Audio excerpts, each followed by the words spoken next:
राशीच्या लोकांनो, 2026 हे वर्ष तुमच्यासाठी नशीब उघडवणारे आहे की परीक्षा घेणारे? नोकरी बदलेल का? पैसा टिकेल का? नातेसंबंध सुधारतील की ताण वाढेल? ग्रहांची चाल तुमच्या बाजूनी आहे की विरोधात? हे संपूर्ण वर्ष कसे जावे, काय करावे, काय टाळावे, हे सर्व जाणून घेण्यासाठी हा व्हिडिओ शेवटपर्यंत नक्की पहा. मी अनघा तुमच्यासाठी घेऊन आले आहे तुळ राशीचे 2026चे संपूर्ण वार्षिक भविष्य माझ्या व्यंकटेश ज्योतिष या चॅनेलवर. आता पाहूया वर्षाची एकंदर दिशा कशी असेल. 2026 हे वर्ष तुळ राशीसाठी कर्म आणि संयमाची कसोटी पाहणारे आहे. वर्षाच्या सुरुवातीला अडथळे, विलंब, निर्णयातील गोंधळ जाणवेल. मात्र वर्ष जसजसे पुढे सरकेल तसतशी स्थिती नियंत्रणात येईल. गुरु योग्य दिशा दाखवेल तर शनी मेहनतीशिवाय यश देणार नाही. राहू केतू मानसिक द्वंद्व वाढवतील, पण योग्य उपायांनी मार्ग सुकर होईल. हे वर्ष संघर्षातून स्थैर्याकडे नेणारे ठरेल. 2026चे वार्षिक ग्रहमान तुळ राशीसाठी बघूया. गुरु वर्षाच्या पहिल्या भागात अष्टम स्थानात असेल, प्रभाव दाखवेल. नंतर नवम स्थानात, शनी षष्ठ स्थानात असेल, राहू पंचम स्थानात, केतू एकादश स्थानात, मंगळ वेळोवेळी कुटुंब व खर्चावर परिणाम करेल. त्यामुळे 2026मध्ये संघर्ष आहेत, पण शत्रूवर विजय नक्की. अचानक निर्णय टाळावे, दीर्घकालीन योजना फायदेशीर ठरतील. पुढचा मुद्दा बघूया. महादशा, अंतर्दशा, 7.5 अडीचकी याबाबत माहिती. तुळ राशीला 2026मध्ये 7.5 नाही, अडीचकी ढह्या देखील नाही. मात्र शनीचा प्रभाव असल्याने जबाबदाऱ्या वाढतील, कामाचा ताण वाढेल, आळस चालणार नाही. जर जन्मपत्रिकेत शुक्र महादशा, बुध अंतर्दशा असेल तर प्रगती होईल. शनी किंवा राहूची दशा असेल तर संयम आवश्यक असेल. उपाय केल्यास शनीचा त्रास कमी होतो. हे उपाय मी पुढे सांगणार आहे. पुढचा मुद्दा बघूया. करिअर आणि नोकरी. नोकरी करणाऱ्यांसाठी 2026 हे बदलाचे वर्ष आहे. कामाची दखल घेतली जाईल, पण उशिराने.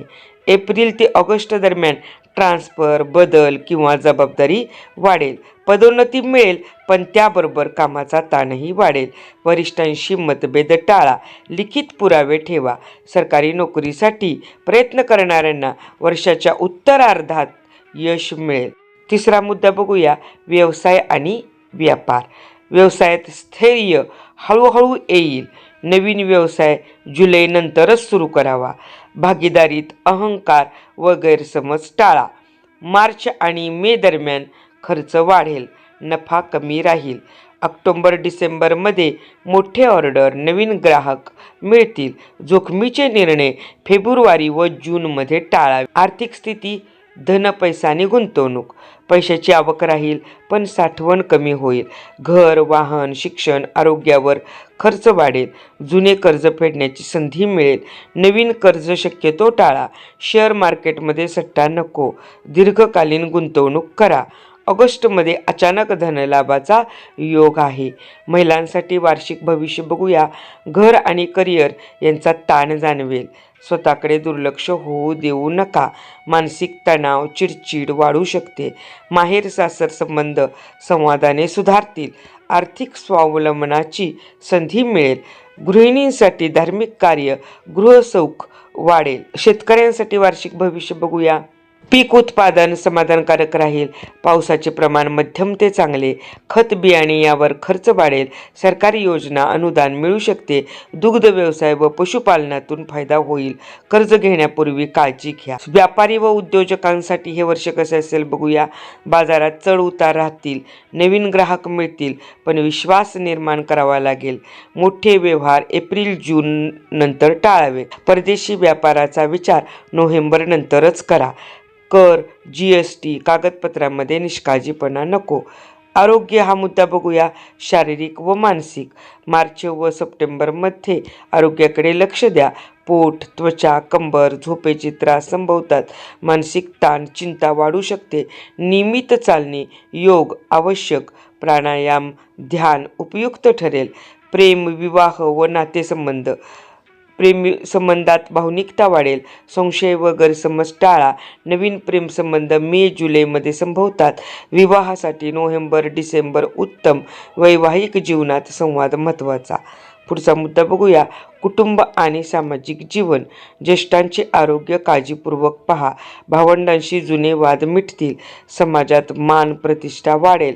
धार्मिक व शुभ कार्यक्रम होतील. शिक्षण व स्पर्धा परीक्षा. विद्यार्थ्यांना अभ्यासात प्रगती एकाग्रता वाढवावी लागेल. स्पर्धा परीक्षेत यश उशिरा पण निश्चित. उच्च शिक्षणासाठी परदेशी संधी संभवतात. प्रवास व स्थलांतर. देशांतर्गत प्रवास जास्त होतील. नोकरीसाठी स्थलांतर शक्य आहे. एप्रिल व ऑक्टोबरमध्ये प्रवासात सावधगिरी बाळगा. कायदेशीर बाबी. कोर्ट केस लांबू शकतात. वादविवाद टाळावेत. कागदपत्रे नीट तपासून सही करा. आध्यात्मिक प्रगती. देवपूजेची ओढ वाढेल. गुरुकृपा लाभेल. जप साधना उपवास लाभदायक ठरतील. पुढचा मुद्दा बघूया. उपाय आणि मार्गदर्शन. लाल किताबातील उपाय हा अतिशय महत्त्वाचा मुद्दा आहे. दर शुक्रवारी पांढऱ्या वस्तू दान करा. गरीब महिलांना साडी आणि सौभाग्याचे साहित्य वरचेवर दान करत राहा. चांदीचा चौकोनी तुकडा कायम स्वतःजवळ ठेवा. गुरुवारी पिवळे धान्य किंवा पिवळ्या वस्तू यांचं दान करा. उदाहरणार्थ हरभऱ्याची डाळ वगैरे. घरात सुगंधी अगरबत्ती कायम लावत राहा. वडिलांचा अपमान टाळा. कुत्र्याला भाकरी खाऊ घाला. तुम्हाला मंत्र 2 आहेत. ओम शुक्राय नमः. ओम शम शनीश्वराय नमः. 108 वेळा सकाळी स्नान झाल्यानंतर हे मंत्र रोज म्हणत राहा. शुभ काळ व सावधगिरीचे महिने. तुम्हाला शुभ महिने 3 आहेत. ऑगस्ट नोव्हेंबर आणि डिसेंबर. सावध राहण्याचे महिने मार्च आणि जून.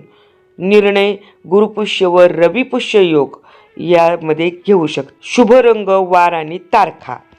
शुभ रंग तुम्हाला पांढरा गुलाबी आकाशी. शुभ वार तुम्हाला आहेत शुक्रवार आणि बुधवार. शुभ तारखा आहेत 6, 15, 24. मी तुम्हाला अंतिम सल्ला असा देईन. संयम ठेवा. मेहनत करा आणि श्रद्धा सोडू नका. घाई अहंकार आणि वाद टाळा. सकारात्मक दृष्टिकोन ठेवल्यास 2026 हे वर्ष तुम्हाला यश देणारे ठरेल. हा व्हिडिओ उपयोगी वाटला असेल तर लाईक करा. तुळ राशीच्या मित्रांनी नातेवाईकांना शेअर करा. अशाच अचूक ज्योतिषीय मार्गदर्शनासाठी व्यंकटेश ज्योतिष या चॅनेलला आत्ताच सबस्क्राईब करा आणि तुमची जन्मतारीख कमेंटमध्ये नक्की लिहा. तुमच्यासाठी खास उपाय सांगता येईल. पुन्हा एकदा तुळ राशीच्या लोकांना मनपूर्वक 2026 या वर्षासाठी खूप खूप शुभेच्छा. जय श्री स्वामी समर्थ.